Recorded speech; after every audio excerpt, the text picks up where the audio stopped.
जी बताइए। देखिए, पहली बात तो आप ये समझिए कि बिहार में जाति का चुनाव में उतना ही रोल है जितना ये दूसरे राज्यों में है। ये आपके और हमारे मन में ये बात बैठा दी गई है कि बिहार में ही सिर्फ जाति है या बिहार में ही सिर्फ जातियों का चुनाव में प्रभाव है। मैंने देश में चुनाव कराए हैं, अलग अलग राज्यों में चुनाव से मैं जुड़ा रहा हूँ। कोई ऐसा राज्य नहीं है जहाँ जातियों की भूमिका नहीं है, लेकिन जातियों के साथ साथ जब आप राजनीति करते हैं, चुनाव लड़ते हैं, तो समाज के सारे पहलुओं को आपको समझना है। उसमें जाति के आधार पर ही वोट पड़ता है, ये उचित नहीं है। अगर आप इन विषयों में रुचि रखते हैं तो मैं आपको 3 एग्जाम्पल देता हूँ। एक एग्जाम्पल देखिए, आपके दर्शकों को और बिहार की जनता को बताना चाहता हूँ कि कैसे ये दुर्भावना एक बैठा दी गई है कि भाई बिहार में सब कुछ जाति के आधार पर ही होता है।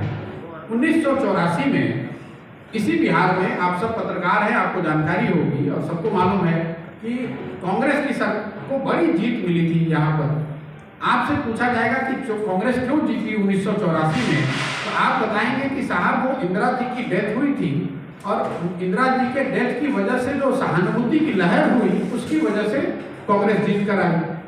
उसको आप एक कागज पर लिखकर रख लीजिए। दूसरा, 1989 में आ जाइए। 1989 में इसी बिहार में बीपी सिंह के जनता दल ने स्वीप किया। आपसे पूछेंगे 1989 में क्या हुआ, तो आप बताएंगे कि साहब बोफोर्स का मुद्दा बहुत बड़ा था और एंटी करप्शन के नैरेटिव पर पूरे बिहार में बीपी सिंह के नाम पर लहर हो गई, जिसके वजह से वोट पड़ा। फिर मैं आपको आगे एक तीसरा एग्जाम्पल देता हूँ 2014 का, जिसमें कि मोदी जी की भाजपा जीत कर आई। आप पूछेंगे भाई 14 में क्या हुआ, तो आप बताएंगे साहब मोदी जी का लहर था इसलिए जीत गए। ये 3 एग्जाम्पल मैं क्यों दे रहा हूँ? 1984 एक घटना से उपजी हुई सहानुभूति पर लहर है, 1989 एक नैरेटिव से उपजी हुई लहर है और 14 एक व्यक्तित्व से उपजी हुई लहर है। ये आपको क्या बताता है कि अगर कोई व्यक्ति, कोई घटना या नैरेटिव लोगों को अपील कर जाए, if it catches the imagination of people, तो समाज में वो ताकत है कि वो जातियों से ऊपर उठकर वोट करता है। आपने बिहार, और ये मैं घटनाएं बिहार की बता रहा हूँ, ये मेरा फ्यूचर का प्रेडिक्शन नहीं है, जो बिहार में हुआ है मैं वो बता रहा हूँ आपको। होता ये है कि अगर कोई ऐसी घटना न हो, अगर कोई ऐसा व्यक्तित्व ना हो, ऐसा कोई नैरेटिव ना हो जिसको आप कहते हैं कि लहर वाला चुनाव नहीं था, उसमें सोसाइटीज जो है, समाज जो है, वो अपनी आइडेंटिटी पर चला जाता है। वो बताता है कि चलिए कुछ नहीं है तो अपने जात वाले को ही वोट दे देते हैं। लेकिन समाज में ताकत है अगर आप अपनी पात्रता बनाएंगे।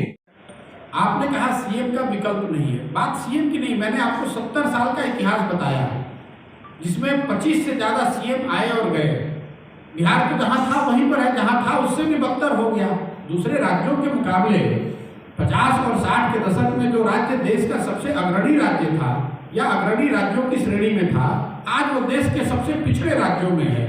तो यही बात तो मैं लोगों को समझाने का प्रयास कर रहा हूँ। इसीलिए 2 साल 3 साल का ये प्रयास करने का जो सोच है कि भाई बिहार को बदलने के लिए सिर्फ सीएम और दल बदलने से नहीं होगा। अगर 5000 लोग सही मुखिया बन जाएंगे उससे बिहार की स्थिति बदलेगी। अगर 100-150 अच्छे विधायक बनेंगे उससे बिहार की स्थिति बदलेगी। किसी एक व्यक्ति के बदलने से बात नहीं बनेगी। किसी एक दल को आप हटाकर दूसरे दल को लाएंगे उससे बात नहीं बनेगी। आपने कहा सीएम की वैकेंसी नहीं है, तो आप मुझे वो राज्य बता दीजिए जहां सीएम का सीट खाली हो। भाई जब लोकतंत्र है तो कोई ना कोई सत्ता में होगा, कोई ना कोई प्रतिपक्ष में होगा, तो लोकतंत्र में जगह खाली नहीं होती है, वो तो जनता खाली करा देती है।